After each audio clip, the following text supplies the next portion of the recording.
نقل بھی 3 قسموں کی ہوتی ہے، نقل کی بھی قسمیں سن لیں کتنی. آپ تو ایک ہی قسم کے واقف ہیں نا، وہ جو امتحانوں میں مارتے ہیں.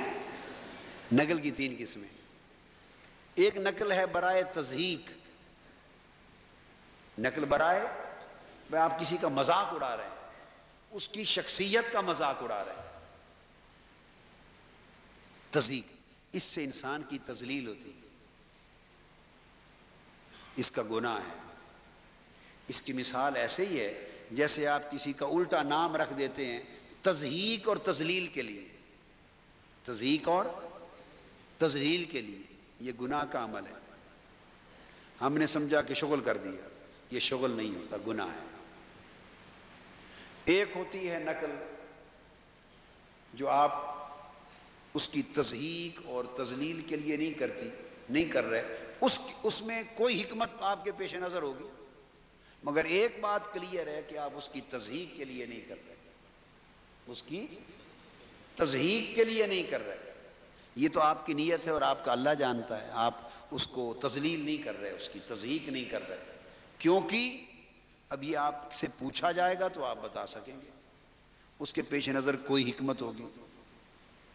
پیش نظر بعض اوقات کوئی مریض ہے، کوئی بڑا مریض ہے، بہت پریشان ہے، اور وہ کسی چیز سے خوش نہیں ہو رہا. آپ اس کی دلجوئی چاہتے ہیں، خوش کرنا چاہتے ہیں. آپ کو پتہ ہے کہ شاید اس قسم کی بات سے خوش ہوگا، آپ نے صرف اس کی خوشی اور دلجوئی کے لیے کر دیا کام، اور وہ آپ کی نیت اس مریض سے آگے اس کا کوئی تعلق نہیں، جس کا کیا اس کی تضحیک مقصود نہیں ہے. تو اب جب یہ کر دیا تو یہ ایک ایسا ہے کہ دلجوئی کر دی. اب اس کی دلجوئی کرنے کے خیال سے بھی آپ کو نفع مل گیا، دلجوئی کرنے کے خیال سے بھی ایک نفع مل گیا. تو یہ دوسری قسم. اور ایک تیسری نقل ہے کسی اچھے کی نقل کرنا. کیا؟ جس کی بات کو ہم کوشش کرتے ہیں، اصل تو نہیں ہے، چلو نقل کرتے ہیں، پھر خود اچھے نہیں بن سکے اور خود اچھا بننا بھی نہیں آیا، ہم نے بھی زندگی گنوا دی. اچھے نہیں بن سکے، اچھا بننا بھی نہیں آیا، تو کبھی کبھی اچھوں کی نقل کر بیٹھتے ہیں. کیا؟ اچھوں کی نقل کر بیٹھتے ہیں. تو جس طرح اچھوں کی نقل اصل تو نہیں کر سکے، نقل کر لی، تو اس نقل کرنے کا کچھ نفع مل جاتا ہے، اس سے کچھ بھلا مل جاتا ہے، نفع ہو جاتا ہے. تو اس طرح اولیاء کرام نے کہا، احادیث میں بھی ہے کہ انسان روئے، اللہ کے حضور روئے، تاکہ اللہ کی رحمت زیادہ جوش میں آئے اور مغفرت عطا کرے. اور اگر رونا نہ آئے تو رونے کی شکل بنائے، اللہ سے مانگتے ہوئے رونے والی آواز کر لے، رونے کی شکل کر لے، رونے والوں کی نقل کر لے. کیا؟ رونے والوں کی، اگر خود رونا نہیں آتا تو رونے والوں کی نقل کر لے. خود اچھا بننا نہیں آیا تو اچھوں کی نقل کر لے. یہ صراط الذین انعمت علیہم، باری تعالیٰ میں سیدھی راہ دکھا. کون سی؟ صراط الذین انعمت علیہم، وہ راہ جو تیرے انعام یافتہ بندوں کی راہ ہے. بھئی چلو ہم اگر خود انعام یافتہ نہیں بن سکے تو کم سے کم ان کی راہ پہ تو چل پڑے. ان کی، اسی کو کہتے ہیں نا کسی کے نقش قدم پر چلنا، کسی کے نقش اس کو اپنانا. ہم جو سنت کیا ہے؟ واہ واہ واہ، یہ آقا علیہ السلام کی ہم لباس کی نقل ہی تو کرتے ہیں. کہتے ہیں نا یہ لباس سنت ہے. یہ کیا ہے؟ یہ کیا ہے؟ تو آقا علیہ السلام کے لباس پاک کی نقل کرتے ہیں. یہ جو داڑھی رکھنا سنت ہے، یہ کیا ہے؟ حضور اسلام کی ریش مبارک تھی، ہم اس کی نقل کرتے ہیں. نماز اس طرح پڑھنا، بیٹھنا اٹھنا، اس طرح کھانا، اس طرح لیٹنا، اس طرح مصافحہ، یہ ساری سنن مبارکہ، یہ کیا ہے؟ آقا علیہ السلام کی عادات مبارکہ کی اور آقا علیہ السلام کی اداؤں کی نقل کرتے ہیں. تو ایک نقل یہ بھی ہوتی ہے. تو اچھوں کی نقل میں خیر ہوتی ہے، مگر یہ بروں کی نقل نہیں کرنی چاہیے. اس معنی میں بروں کی نقل نہیں. جس طرح اچھوں کی نقل نفع دیتی ہے تو بروں کی نقل نقصان دیتی ہے. تو بتانا یہ چاہتا ہوں کہ عمل ایک ہی ہوتا ہے، عمل، مگر کرنے والے کی نیت کیا ہے، اس کے دل کا خیال کیا ہے، ایک یہ. اور دوسرا یہ کہ دوسرا دیکھنے والے پر اس کا اثر کیا ہو رہا ہے، امپیکٹ کیا ہو رہا ہے. کبھی اس جہت سے دیکھ لیتے ہیں، کبھی نیت کی جہت سے. تو کسی عمل سے، عمل دیکھنے میں ایک ہوتا ہے، کبھی نور پیدا کر دیتا ہے، کسی کو سیاہی پیدا کر دیتا ہے. تو یہ ہماری زندگی میں، روز مرہ کی زندگی میں ہمارے اعمال، یہ چیزیں ہمارے باطن پہ اثر انداز ہوتی رہتی ہیں. تو ہم اس طرح بہت سے گناہ کماتے رہتے ہیں، گناہ کرتے رہتے ہیں، جن کا ہمیں احساس بھی نہیں ہوتا اور دھیان ہی نہیں جاتا اس طرف.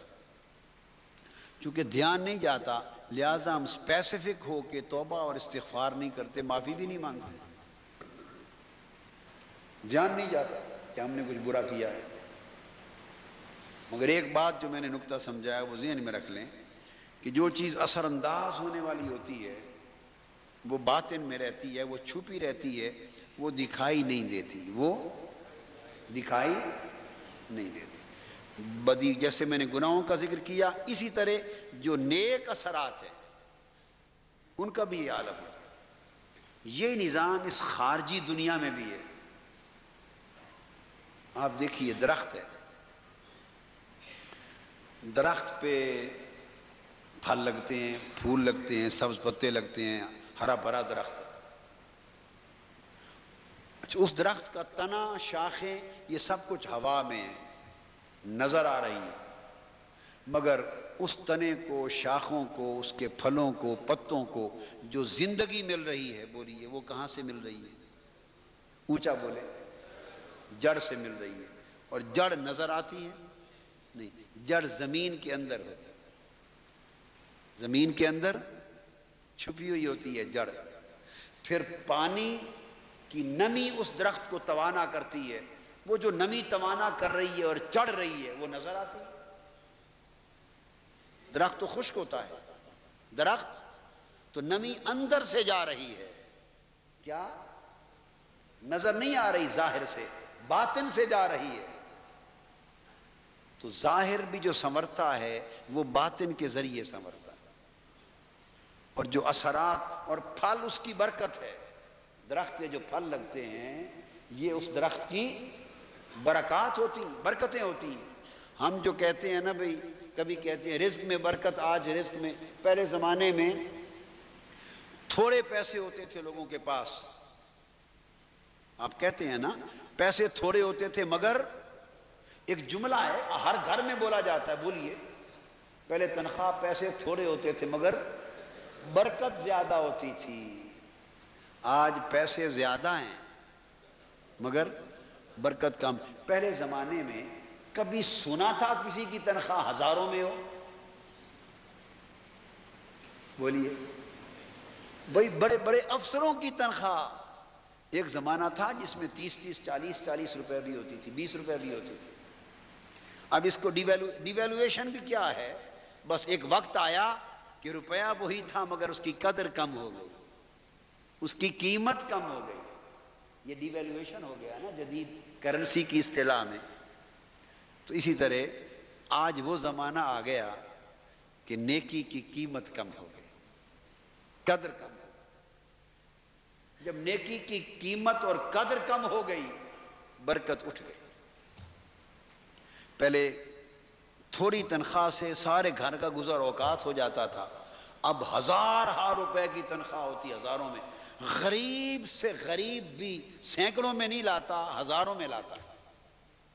میری بات درست ہے؟ ایک مزدور بھی کم سے کم آمدنی بھی کما کے مہینے کی لائے تو وہ سینکڑوں میں نہیں لاتا، بلکہ 1000 2000 2000 3000 میں، کچھ ہزار میں ہی لاتا ہے. تو کہاں وہ بات کہ سینکڑوں کی تو درکنار دہائیوں میں پورا ہوتا تھا مہینہ 20-30 روپے میں، اور کہاں وہ بات کہ وہی مہینہ ہزاروں میں پورا نہیں ہوتا۔ تو اس کو آپ دنیاوی زندگی میں کہتے ہیں نا برکت اٹھ گئی۔ اب اس کو آپ مختلف طریقوں سے انٹرپریٹ کرتے رہتے ہیں۔ کسی نے کہا جی مہنگائی بڑھ گئی، کسی نے کہا ڈی ویلیو ہو گیا، یہ اس کی انٹرپریٹیشن کے مختلف طریقے ہیں۔ اور جب روحانی زبان میں آ گئے، روحانی زبان میں، تو اہل اللہ نے کہا برکت اٹھ گئی ہے۔ کیا؟ اہل اللہ نے کہا برکت اٹھ گئی ہے۔